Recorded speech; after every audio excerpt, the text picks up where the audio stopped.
అందరికీ నమస్కారం. Welcome to metro TV. ముందుగా బులెటిన్లో హెడ్లైన్స్ చూద్దాం. ఉమ్మడి వరంగల్ జిల్లాలో సీఎం రేవంత్ పర్యటన, సమ్మక్క సారలమ్మలను దర్శించుకున్న ముఖ్యమంత్రి.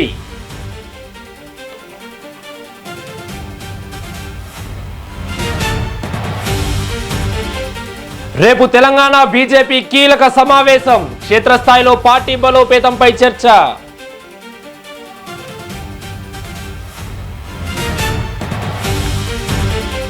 రాయచోటి మున్సిపల్ కార్యాలయంలో కిక్కిరిసిన ఓటర్లు, ఎన్యూమరేషన్ వివరాలు సరిపోలకపోవడంతో నోటీసులు.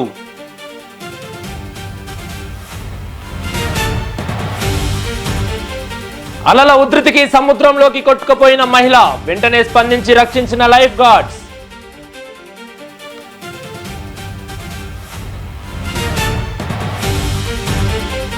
శ్రీశైలంలో దర్శనాల రద్దీతో కిక్కిరిసిన ఆలయ పరిసరాలు, స్వామివారి దర్శనం కోసం భారీగా తరలివచ్చిన భక్తులు. ఇది బ్రేకింగ్ న్యూస్ కాదు. ఇప్పుడు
డీటెయిల్స్ చూస్తే విశాఖ యారాడ బీచ్ లో సందర్శకులకు పెను ప్రమాదం తప్పింది. రైల్వే న్యూ కాలనీకి చెందిన ఓ కుటుంబం యారాడ బీచ్ సందర్శనకు వచ్చింది. కుటుంబానికి చెందిన 5గురు సముద్రంలో స్నానానికి దిగారు. ఈ క్రమంలో అలల ఉధృతికి సూర్యలక్ష్మి అనే 55 ఏళ్ల మహిళ నీటిలో మునిగిపోతుండగా బీచ్ లైఫ్ గార్డ్ సకాలంలో స్పందించారు.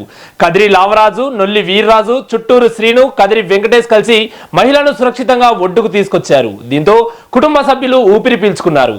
లైఫ్ గార్డ్ సమయస్ఫూర్తితో వ్యవహరించడంతో పెను ప్రమాదం తప్పింది.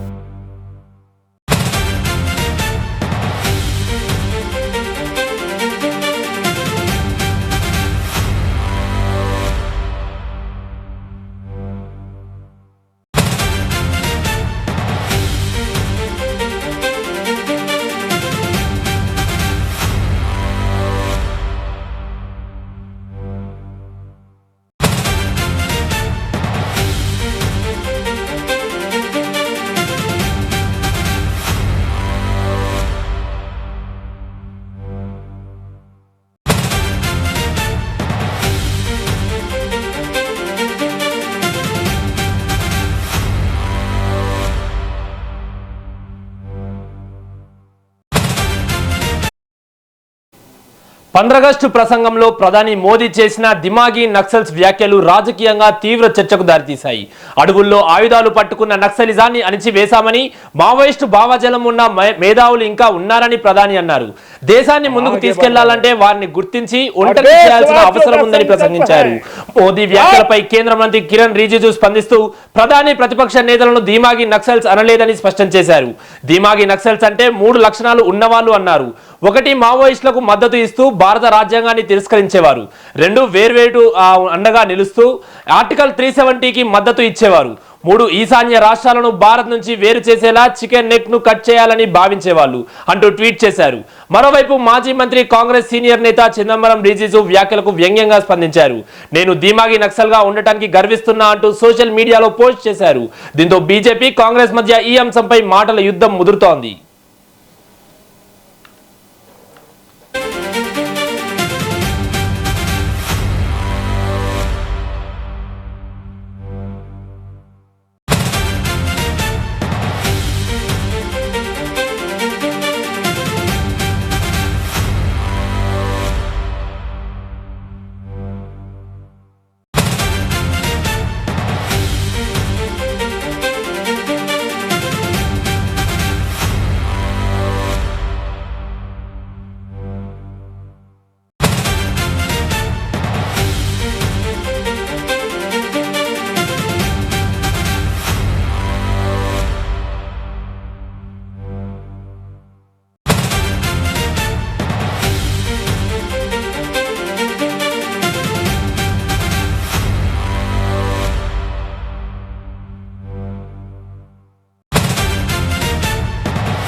15 ప్రసంగంలో ప్రధాని మోదీ చేసిన దిమాగీ నక్సల్స్ వ్యాఖ్యలు రాజకీయంగా తీవ్ర చర్చకు దారితీశాయి.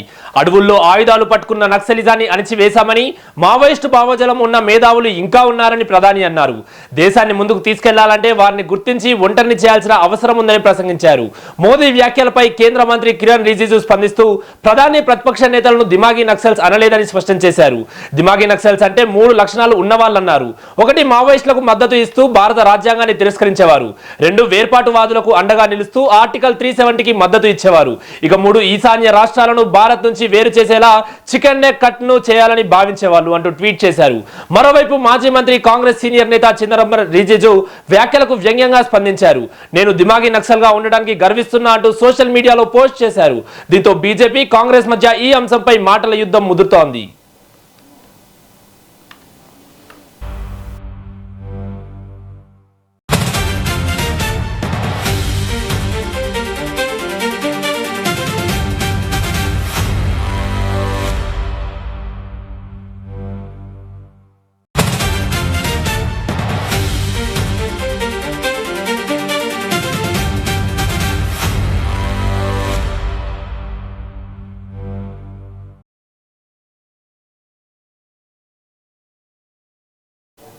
ఇక ముద్రగడ పద్మనాభం కుటుంబాన్ని వైసీపీ ఎమ్మెల్యే మాజీ మంత్రి పెద్దిరెడ్డి రామచంద్రారెడ్డి, రాజంపేట ఎంపీ మిథున్ రెడ్డి పరామర్శించారు.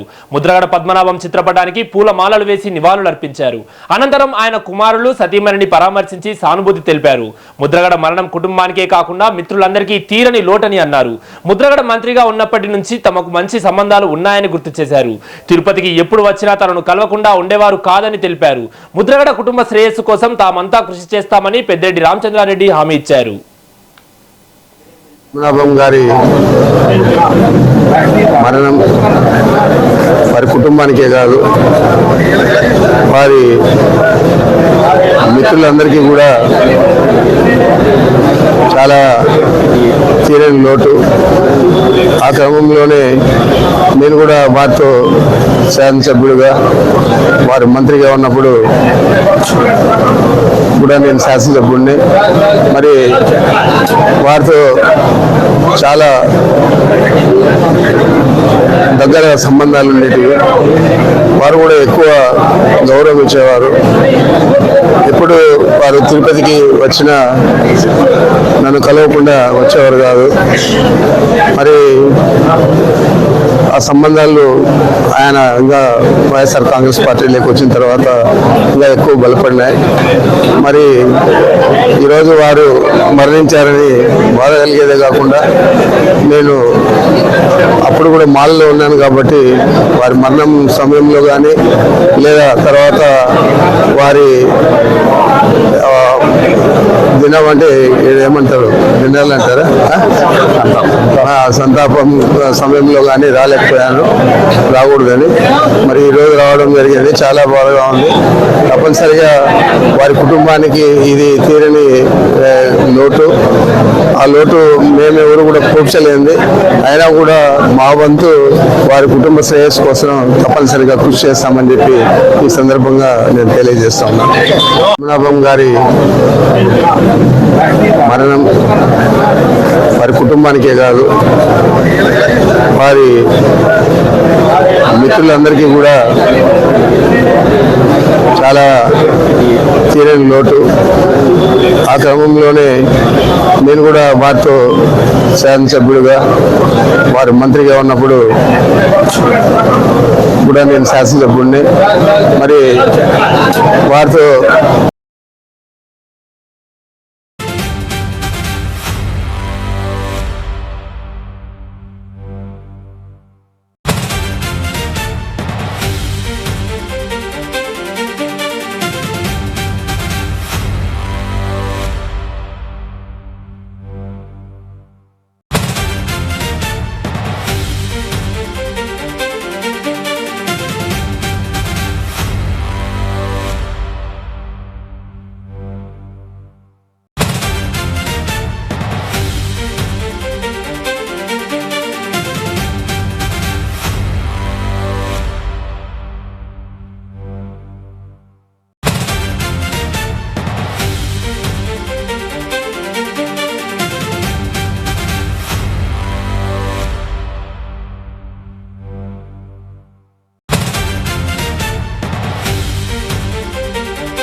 బులెటిన్ లో బ్రేకింగ్ న్యూస్ చూస్తున్నాం. అనంతపురం జిల్లా తాడిపత్రిలో ఉద్రిక్తత నెలకొంది.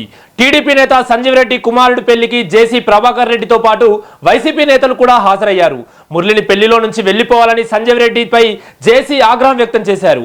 ఈ నేపథ్యంలో వైసీపీ నేత కంది గోపుల మురళి జేసీ ప్రభాకర్ రెడ్డి మధ్య వాగ్వాదం జరిగింది.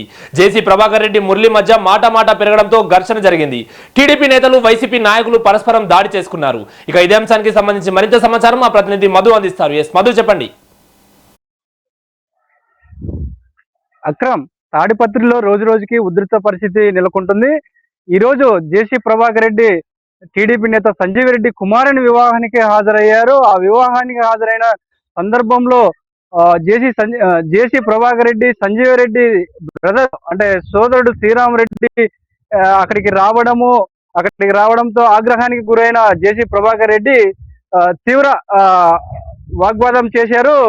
ఇక్కడ నుంచి వెళ్ళిపోవాలని కూడా హుకుం జారీ చేశారు. హుకుం జారీ చేయడంతో వైసీపీ నేతలు ఎందుకు వెళ్ళాలి, మేమెందుకు వెళ్ళాలంటూ తీవ్ర వాగ్వాదం చూసుకుంది. మన స్క్రీన్ లో కూడా చూసుకుంటే కూడా టీడీపీ నాయకులు శ్రేణులు కూడా కార్లను ధ్వంసం చేశారు. ఏదైతే వివాహానికి వచ్చిన శుభకార్యానికి వచ్చి ఈ కార్లు ధ్వంసం చేయడంతో కూడా అక్కడ తీవ్ర ఉద్రిక్త పరిస్థితి నెలకొంది. అక్రమ్, మొత్తం మీద జేసీ ప్రభాకర్ రెడ్డి వైసీపీ కేతిరెడ్డి మధ్య కూడా తీవ్ర వాగ్వాదం చూసుకుంటుంది. గతంలో అధికారంలో ఉన్న వైసీపీ చేసిన అరాచకాలను దృష్టిలో పెట్టుకొని కూడా ఇప్పటికి కూడా జేసీ ప్రభాకర్ రెడ్డి జేసీ ఫ్యామిలీ కూడా ప్రస్తుతం ఎమ్మెల్యే కూడా వైసీపీ వాళ్ళని కూడా తాడిపత్రిలోకి రానియని పరిస్థితి జరుగుతుంది. అక్రమ్, మొత్తానికైతే ఒక శుభకార్యానికి వెళ్ళి ఇక్కడ కార్లు ధ్వంసం అవ్వడము, అక్కడ తీవ్ర ఉద్రిక్త చోటు చేసుకోవడంతో టీడీపీ వైసీపీ నేతల మధ్య నువ్వా నేనా అంటూ కూడా తీవ్ర ఘర్షణగా చోటు చేసుకునే పరిస్థితి అక్కడ జరుగుతుంది. అక్రమ్, మొత్తానికైతే చూసుకుంటే కూడా రాబోయే రోజుల్లో కూడా ఇప్పుడు రేపు స్థానిక ఎన్నికల్లో వచ్చే రోజుల్లో కూడా స్థానిక ఎన్నికలు చూస్తే కూడా ఎలా ఉంటుంది అని కూడా తాడిపత్రి ప్రజలు కూడా తీవ్ర ఉద్రిక్త పరిస్థితి నెలకొంది. కీలకంగా వ్యవహరిస్తున్న జేసీ రెడ్డి మొత్తానికైతే చూస్తే కూడా అక్కడ వైసీపీ నేతలు ఎవరు కూడా కంట కనపడకూడదు అంటూ ఆగ్రహానికి వ్యక్తం అవుతున్నారు. అనంతపురం జిల్లాలో హైటెన్షన్ వాతావరణం ఏర్పడడంతో పోలీసు వారు కూడా ఘటనా స్థలానికి చేరుకొని కూడా ఏ వర్గాన్ని ఆ వర్గం కూడా అక్కడ నుంచి వెళ్ళగొట్టడం జరుగుతుంది. Akram, right, thank you Madhu.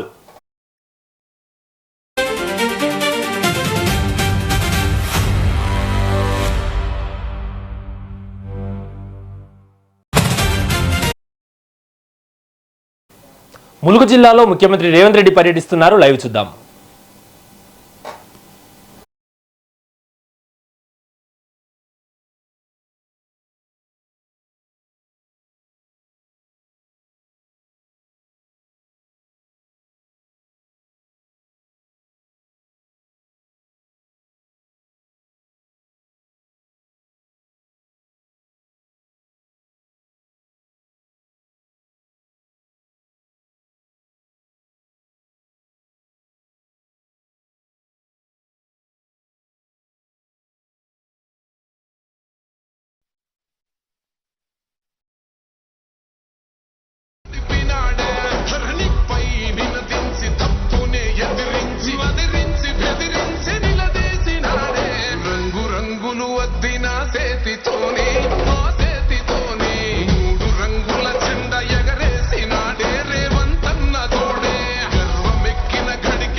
ఈరోజు రోజుకు ములుగు జిల్లాను ములుగు నియోజకవర్గాన్ని అభివృద్ధి చేయడం కోసం అన్నల తమ్ముళ్ళ ఆత్మీయ సోదరుడై ఈ రాష్ట్ర ముఖ్యమంత్రి రేవంత్ రెడ్డి గారు ఈ ములుగుకు ఎప్పటికీ చేయూతనిస్తూ ఈరోజు అనేక అభివృద్ధి కార్యక్రమాలను ప్రారంభిస్తూ కలెక్టరేట్ ప్రారంభానికి వచ్చినటువంటి గౌరవ ముఖ్యమంత్రి రేవంత్ రెడ్డి గారికి పెద్దలు పొంగులేటి సీనన్న మన ఇన్ఛార్జ్ మినిస్టర్ గారు, అదేవిధంగా అడ్లూరు లక్ష్మణ్ గారు ట్రైబల్ వెల్ఫేర్ మినిస్టర్ గారు, అదేవిధంగా వేం నరేందర్ అన్న మన రాజ్యసభ సభ్యులు, గౌరవ మన ములుగు బిడ్డ బలరామన్న గారు, మరి అదేవిధంగా భద్రాచలం ఎమ్మెల్యే తెల్లం వెంకట్రావు గారు, మన విప్పు గారు రామచందర్ నాయక్ గారు, అదేవిధంగా కలెక్టర్ గారు, మరి పెద్ద ఎత్తున తరలి వచ్చిన మా అక్క చెల్లెళ్లకు, మా తమ్ముళ్లకు, అన్నలకు అందరికీ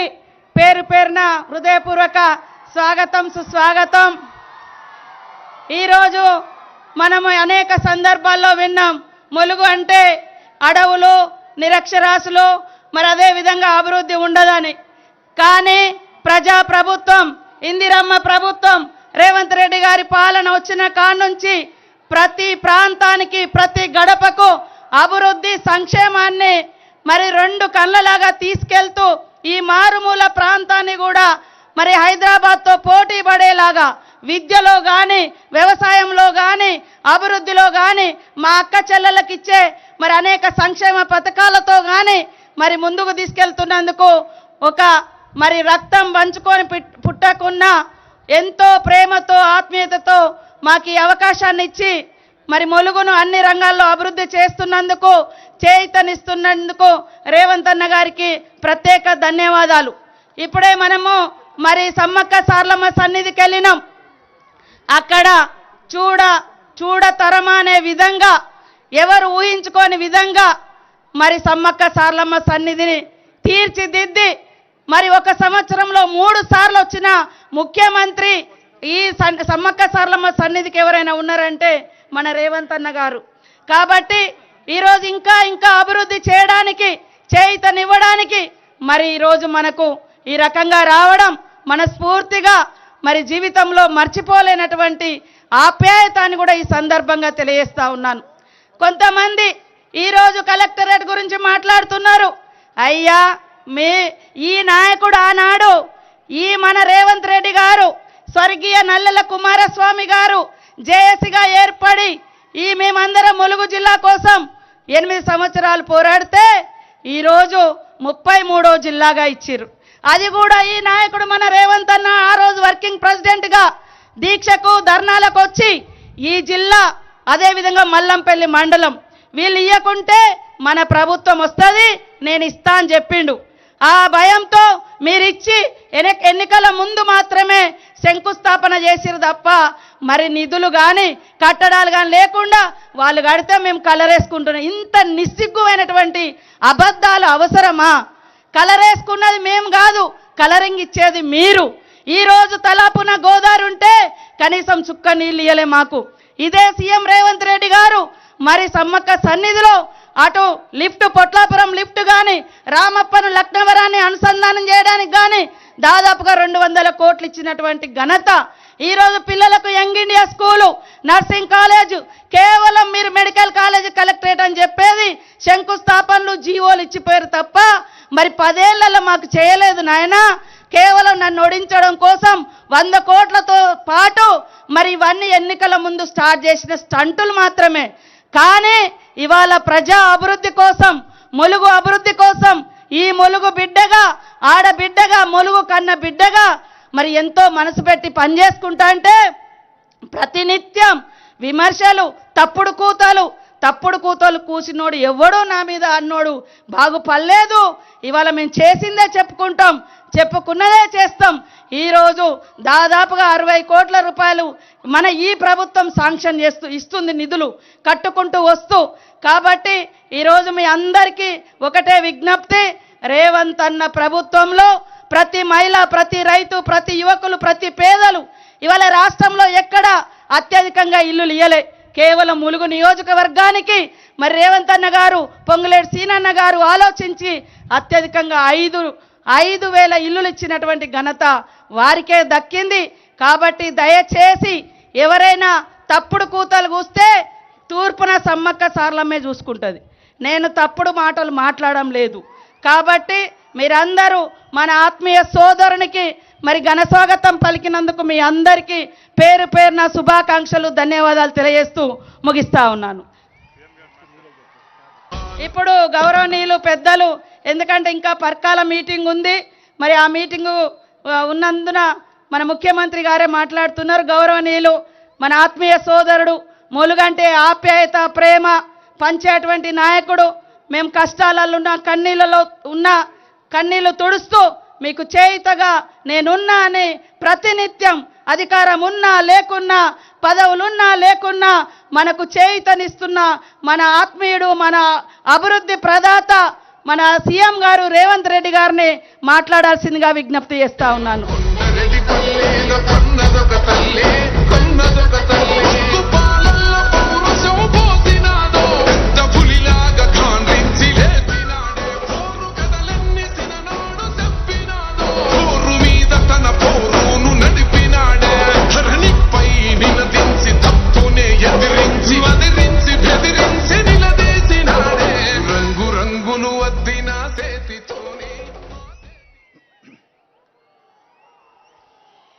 మిత్రులారా,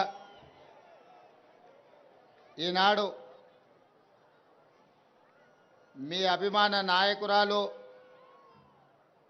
మా ఇంటి ఆడపడుచు ధనసరి అనసూయ సీతక్క గారి నేతృత్వంలో ములుగు జిల్లా ఏర్పాటు ప్రక్రియనే కాదు, ఆ జిల్లా కలెక్టరేట్ కార్యాలయ ప్రారంభోత్సవ కార్యక్రమానికి నాతో పాటు ముఖ్య అతిథులుగా జిల్లా ఇన్ఛార్జ్ మంత్రివర్యులు పొంగులేటి శ్రీనివాసరెడ్డి గారిని, శాసనమండలి సభ్యులు, పిసిసి అధ్యక్షులు మిత్రులు మహేష్ కుమార్ గౌడ్ గారిని, మరో సహచర మంత్రివర్గ సభ్యులు అడ్లూరి లక్ష్మణ్ గారిని, స్థానిక పార్లమెంట్ సభ్యులు బలరాం నాయక్ గారిని, శాసనసభ విప్ డాక్టర్ రామచందర్ నాయక్ గారిని, మందుల సామెల్ గారిని, రాజ్యసభ సభ్యులు సోదరులు వేం నరేందర్ రెడ్డి గారిని, ఇతర ముఖ్యమైన నాయకులను, జిల్లా కలెక్టరు, అదేవిధంగా వారి సిబ్బంది, జిల్లా ఎస్పీ గారు, వారి పోలీసు సిబ్బందితో పాటు ప్రాణ సమానులైన ములుగు జిల్లా మా సోదరులందరూ ఇక్కడికి వేలాదిగా తరలి వచ్చి ఈరోజు ఈ కార్యక్రమంలో పాల్గొన్నందుకు మీ అందరికీ మనస్ఫూర్తిగా ధన్యవాదాలు, కృతజ్ఞతలు తెలియజేస్తున్న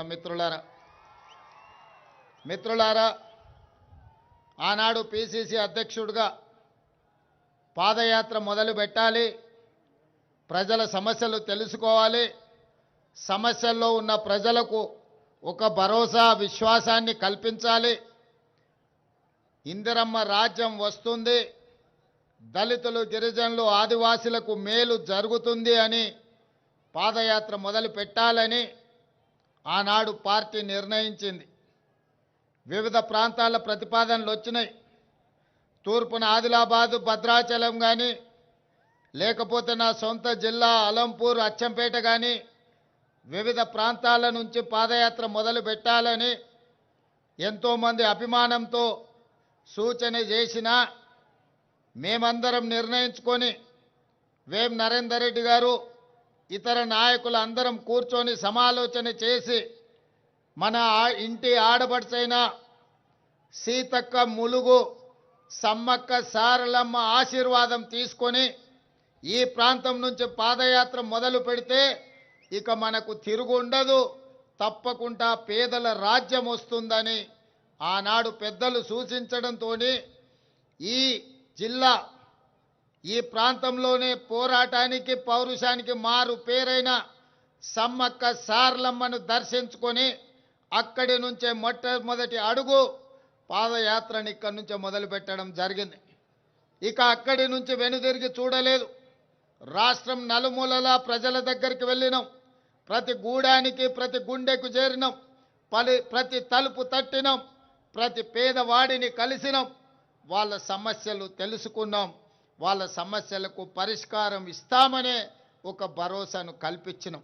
ఆ భరోసాతో ఈనాడు తెలంగాణ రాష్ట్రంలో 4 కోట్ల మంది ప్రజలు ఆశీర్వదించి ప్రజాపాలన ఇందిరమ్మ పరిపాలనను ఈనాడు తెలంగాణ రాష్ట్రంలో ఏర్పాటు చేయడం జరిగింది. ఈ సందర్భంగా ఒక అంశాన్ని మీకు గుర్తు చేయదలుచుకున్నా. ఆనాడు సమ్మక్క సారలమ్మ మీ సమస్యల మీద కొట్లాడినరు. ఈ దండకారణ్యం ఈ అడవి ప్రాంతంలో అన్నలు మీ సమస్యల మీద కొట్లాడినరు. ఈనాడు మా అక్క మీకు నాయకురాలై మీ సమస్యల్ని పరిష్కరించే నాయకురాలుగా సీతక్క ఈరోజు ఆ అడవుల్లో నుంచే వచ్చి ఈరోజు రాష్ట్ర ప్రభుత్వంలో మంత్రిగా బాధ్యతలు చేపట్టి ఒకటొకటిగా మీ సమస్యల్ని పరిష్కరించుకుంటూ ముందుకు పోతున్నది. కోట్లాది మంది దక్షిణ కుంభమేళా స్థాయిలో సమ్మక్క సారలమ్మ జాతర నిర్వహించుకుంటుంటే ఒక అనాథ దేవాలయంగా లేకపోతే అడవి దేవాలయంగా ప్రకృతి వనాలతో ఉన్న దేవాలయ దేవతలని ఆనాటి ప్రభుత్వాలు తెలంగాణ రాష్ట్రంలో నిర్లక్ష్యం చేసినాయి. అందుకే ఆనాడు పాదయాత్ర సందర్భంగా ప్రభుత్వం వచ్చిన తర్వాత ప్రపంచాన్ని ఆకర్షించే విధంగా సమ్మక్క సారలమ్మ దేవాలయాన్ని ప్రకృతి దేవాలయాన్ని వన దేవతలను పూజించుకునే విధంగా ఏర్పాటు చేస్తామన్నాం.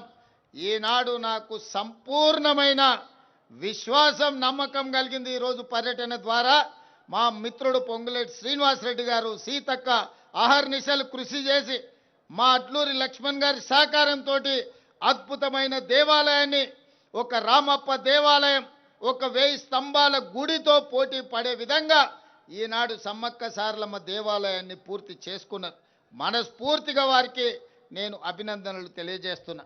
మిత్రులారా, ఈరోజు ఈ ప్రభుత్వంలో మీరు చూడండి, రైతుల విషయంలో కావచ్చు, మాడపడుచుల విషయంలో కావచ్చు, నిరుద్యోగ విద్యార్థుల నిరుద్యోగ యువకులు విద్యార్థుల విషయంలో కావచ్చు, ఈ ప్రభుత్వం ఒక పక్కా ప్రణాళికతో ముందుకు వెళ్తుంది. ఈ ప్రాంతాలను అభివృద్ధి చేయాలని మీకు నీళ్లు గోదావరి పక్కన పోతున్న ములుగు ప్రాంతానికి నీళ్లు లేవంటే సాగునీటి ప్రాజెక్టుల నిధులు ఇవ్వడమే కాకుండా కేవలం జీవోలలో కలెక్టరేట్ ప్రకటించి కార్యాలయాన్ని నిర్మించకపోతే ఈనాడు ఒక అద్భుతమైన కార్యాలయాన్ని ఇక్కడ నిర్మించుకున్నాం. మా సీతకి ఇంతకుముందే నాకు విజ్ఞప్తి చేసింది, ఈ పక్కనే ఎస్పీ కార్యాలయాన్ని అదేవిధంగా కోర్టు భవనాలను కూడా నిర్మించుకోవాలని. 100% ఈ కార్యక్రమాలన్నిటిని కూడా తొందరలోనే చేపడతామని చెప్పి ఈరోజు నేను మీకు చెప్పదలుచుకున్నా. అదేవిధంగా మిత్రులు శ్రీనివాసరెడ్డి గారు మా సీతక్క ఏదో దేవాలయం మల్లూరు నరసింహస్వామి దేవాలయానికి కూడా మీరు నిధులు మంజూరు చేయాలన్నారు. తప్పకుండా మల్లూరు దేవాలయానికి తొందరలోనే నిధులు మంజూరు చేస్తా. అదేవిధంగా జంపన్న వాగు సమ్మక్క సారలమ్మ జాతరకి ఎంత ప్రాధాన్యత ఉందో జంపన్న వాగుకు అంతకంటే ప్రాధాన్యత ఉన్నది. ఈనాడు జంపన్న వాగులో చెక్ డ్యాములు కానీ లేకపోతే ఇక్కడ ఘాట్లు కట్టడం ద్వారా స్నానాలకు భక్తులకు ఏర్పాటు చేయాల్సిన అవసరం ఉన్నది. అందుకే జంపన్న వాగు మీద సాగునీరు విధంగా అదేవిధంగా ఇక్కడికి వచ్చే భక్తులకు సౌకర్యాల కోసం జంపన్న వాగును కూడా 100% అభివృద్ధి చేస్తామని చెప్పి ఈ సందర్భంగా మీకు అందరికీ తెలియజేస్తున్నా. ఇదే కాకుండా ఈ ప్రాంతానికి సాగునీరు ఎంతో అవసరం. ఈ ప్రాంతంలో ఉన్న ఆదివాసీ బిడ్డలు కష్టానికి మారు పేరు. మరి మీ కష్టాలను తీర్చాలంటే మీకు సాగునీరును అందించాలి. మీ సాగునీటికి సంబంధించిన ప్రాజెక్టులు తొందరలోనే శ్రీనివాసరెడ్డి గారికి నేను ఆదేశాలు ఇస్తున్నా.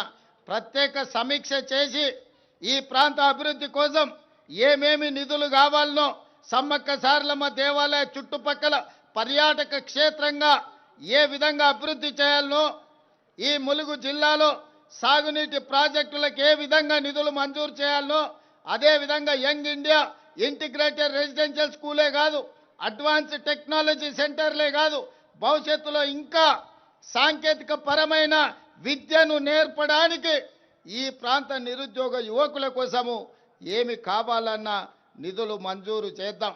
ఈ ప్రాంతంలోనే గిరిజన యూనివర్సిటీ కూడా మీకు అందుబాటులోకి వచ్చింది. నా విజ్ఞప్తి ఒకటే, మా నిరుద్యోగ యువకులకు మా విద్యార్థులకు నర్సరీ నుంచి 12th క్లాస్ వరకు ఎడ్యుకేషన్, 12th క్లాస్ తర్వాత స్కిల్స్, విద్యతో పాటు సాంకేతిక నైపుణ్యం ఉన్నప్పుడే ప్రపంచంతో పోటీపడి మీరు రాణించగలుగుతారు. కేవలం విద్య ఒక్కటే ఉద్యోగ ఉపాధిలను అందించదు. అందుకే ఈనాడు చదువుకుంటున్న విద్యార్థులకు నా విజ్ఞప్తి, నా సూచన ఒక్కటే, మీ సోదరుడిగా మీరు రేవంత్ అన్నగా నర్సరీ నుంచి 12th క్లాస్ వరకు బెస్ట్ క్వాలిటీ ఎడ్యుకేషన్ నేర్చుకోండి, లాంగ్వేజెస్ నేర్చుకోండి, ఇంగ్లీష్ నేర్చుకోండి, జర్మనీ లాంగ్వేజ్ నేర్చుకోండి, జపనీస్ లాంగ్వేజ్ నేర్చుకోండి. 12th తర్వాత సాంకేతిక నైపుణ్యాన్ని అందించే అడ్వాన్స్డ్ టెక్నాలజీ సెంటర్లలో చేరండి, పాలిటెక్నిక్ కాలేజీల్లో చేరండి, స్కిల్స్ యూనివర్సిటీలో చేరండి. ప్రపంచమే మీకు ఎర్ర తివాచి చేసి స్వాగతం పలుకుతుంది. ప్రపంచం నలుమూలల మీకు ఉద్యోగ ఉపాధి అవకాశాలు వస్తాయి. అందుకే మీ ఫోకస్ మార్చండి. అమెరికాతో పాటు జర్మనీ, జపాన్, సౌత్ కొరియా లాంటి దేశాలలో ఈరోజు మనకు లక్షలాది ఉద్యోగ ఉపాధి అవకాశాలు ఉన్నాయి. దానికోసం సంసిద్ధులు కండి. మీకు జర్మనీ, జపానీస్, కొరియన్ లాంగ్వేజ్ నేర్పించడానికి మన ప్రభుత్వం సంపూర్ణంగా ప్రయత్నం చేస్తుంది. అదేవిధంగా మా అక్కలు, మా ఆడబిడ్డలు ఎక్కడ చూసినా దసరా పండుగ నాడు పాలపిట్టలాగా కనిపిస్తురుగో బ్లూ కలర్ చీరలు కట్టుకొని. అవునా అక్క? ఎన్నడన్నా ఈడికొచ్చిన వేల మంది మా ఆడబిడ్డలను అడుగుతున్నా, ఇన్నేళ్ళు వాళ్ళు బతుకమ్మ చీరలు ఇచ్చారు, ఎన్నడన్నా బతుకమ్మ చీర కట్టుకొని పండుగ పూట అమ్మగారింటికి పోయినరా అక్క? బతుకమ్మ చీర ఇస్తే ఆడగట్టిరు, చేన్ల కాడ పందులను బెదిరియనికే కట్టిరు, పిట్టలు గింజలు తినకుంటుండనికే కట్టిండ్రు. ఎన్నడన్నా మనం కట్టుకున్నామా? బతుకమ్మ చీరలలో కూడా కమిషన్లు మెక్కి వాళ్ళ బతుకు చేడ మీ చీరలలో కూడా కమిషన్లు మెక్కిరు. అందుకే దుమ్ము కొట్టుకుపోయి ఫామ్ హౌస్లో పడ్డారు. అందుకే ఇవాళ మా ఆడబిడ్డలకు, మా పుట్టింటి ఆడబిడ్డలకు పండుగ నాడు పెట్టే చీర సారె అని చెప్పి సమ్మక్క సారలమ్మ బిడ్డలకు సారె పేరు మీద చీర పెడితే వేలాది మంది ఇవాళ మా ఆడబిడ్డలు నన్ను ఆశీర్వదించడానికి మా తమ్ముడు వచ్చిండు, మా అన్న వచ్చిండు, మా రేవంత్ అన్న వచ్చిండు అని చెప్పి వేలాది మంది మీరు ఆశీర్వదించడానికి ఇక్కడికి వచ్చారు. ఈ చీర డిజైన్లో కానీ, ఈ చీరల సెలెక్షన్లో కానీ సంపూర్ణంగా సీతక్క భాగస్వామ్యం తీసుకొని ఈ యొక్క అద్భుతమైన చీరల్ని మీకోసం తయారు చేయించారు. ఈ సంవత్సరం, పోయిన సంవత్సరం పాలపిట్ట రంగు చీరలు ఇచ్చినాం. ఈసారి చిలకపచ్చ చీరల్ని ఈసారి డిసెంబర్లో మా అక్కలకు పంపించబోతున్న సారే కింద. మళ్ళసారి నేను వచ్చినప్పుడు మీరు ఆ చీర కట్టుకొని నాకు వస్తే కడుపు నిండా సంతోషం అవుతుంది. మా ఆడబిడ్డలందరూ కూడా నన్ను ఆశీర్వదించడానికి వచ్చిండ్రు. మీరు అండగా నిలబడండి, మీ సమస్యలన్నిటిని పరిష్కరిస్తా. ఒక పక్కన రక్తం పంచుకొని పుట్టకపోయినా మా సీతక్కను ఇంటి ఆడబిడ్డ కింద నేను చూస్తున్నా. ఇంకో పక్కన ఇంకొకడు ఉన్నాడు, రక్తం పంచుకొని తొడబుట్టిన ఆడబిడ్డను కూడా ఆస్తిలో భాగం ఇవ్వాల్సి వస్తుందని ఇంట్లోకెళ్ళి బయటికి మెడలు పట్టి దొబ్బిండు. ఇంత దుర్మార్గం ఉన్నది. సొంత చెల్లెలకే న్యాయం చేయలేనోడు తెలంగాణ రాష్ట్రంలో 2 కోట్ల మంది ఆడబిడ్డలకు న్యాయం చేస్తాడా? కన్న కొడుకు దుర్మార్గంగా వ్యవహరిస్తుంటే దౌడ మీదంగా పెట్టి కొట్టాల్సిన తండ్రి ఫామ్ హౌస్లో బోర్లో వండుకున్నాడు. కొడుకు తప్పుడోడైతే సరిదిద్దాల్సింది తండ్రి కాదా? ఇవాళ సొంత బిడ్డని ఇంట్లోకి వెళ్ళి బయటకు వెళ్ళగొడుతుంటే కొడుకు, తండ్రి మౌనంగా ఉన్నాడంటే ఆ నేరంలో తండ్రి కూడా సగం భాగం ఉన్నట్టే. అట్లాంటి తండ్రి కొడుకులు మన రాష్ట్రానికి దాపురించిండ్రు. వీళ్ళే ఈ తెలంగాణ రాష్ట్రానికి శనీశ్వరులు, తెలంగాణ రాష్ట్రాన్ని పట్టి పీడిస్తారు. అతనికంటే గనుడు ఆచంట మల్లన్న అన్నారు. తండ్రి కొడుకులు ఇంట్లో ఉంటే ఆ మేనల్లుడేమో రాష్ట్రంలో కరువు రావాలి, వర్షాలు కురవద్దు, ప్రజలు రావాలి అని తమిళనాడు, కర్ణాటక రాష్ట్రాలలో పోయి అఘోర పూజలు, క్షుద్ర పూజలు, చేతబడి పూజలు చేస్తున్నాడు. ఇట్లాంటోడు ఎవడన్నా ఉంటాడా? అధికారం పోతే ప్రజల సాగు కోరుకుంటాడా ఎవడన్నా? ఇంత సన్నాసులు ఈరోజు రాష్ట్రంలో ప్రతిపక్షంలో ఉన్నారు. కాబట్టి వాళ్ళు ఎన్ని పూజలు చేసినా, ఎన్ని క్షుద్ర పూజలు చేసినా, అఘోరరావు గారు అఘోర పూజలు చేసినా దేవుడు మన వైపు ఉన్నాడు. ఎందుకంటే మన ప్రయత్నానికి దైవ సంకల్పం కూడా తోడైంది. కాబట్టి ఎలినినో సందర్భంలో కూడా ఎల్లంపల్లి ప్రాజెక్టు నిండింది. ఇవాళ ఈ ప్రాంత వానలు పడ్డే హెలికాప్టర్లు వస్తుంటే సీనాన్ని అడిగిన, మొత్తం ఎక్కడ చూసినా పొలాలలో, చెరువులలో నీళ్లు కనిపించినాయి. నాకు సంతోషమైంది, దేవుడు మన వైపు ఉన్నాడని. ఇవాళ దేవుడు కూడా మన దిక్కే ఉన్నారు. మీరందరూ కూడా సోదరులు, మా సోదరిమణులు నాతోనే ఉన్నారు. మంచి పరిపాలనను అందించుకుందాం, పాడి పంటలు పండించుకుందాం, తెలంగాణ రాష్ట్రాన్ని సుభిక్షంగా పరిపాలన చేసుకుందాం, మన రాష్ట్రాన్ని మనమే బాగు చేసుకొని మన రాష్ట్రాన్ని మనమే అభివృద్ధి పదం వైపు నడిపించుకుందామని తెలియజేస్తూ మీ అందరి దగ్గర సెలవు తీసుకుంటున్నా. పరకాలలో కూడా మీటింగ్ ఉన్నది, అక్కడ మిగతా విషయాలంతా మళ్ళీ మాట్లాడతాం. మా యువకులను అందరిని కూడా అక్కడికి రమ్మని చెప్తూ మీ అందరి దగ్గర సెలవు తీసుకుంటున్నా.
కోమా అంటే బ్రెయిన్ డెత్? గుండె కొట్టుకుంటుంటే వ్యక్తి బతికి ఉన్నట్టేనా?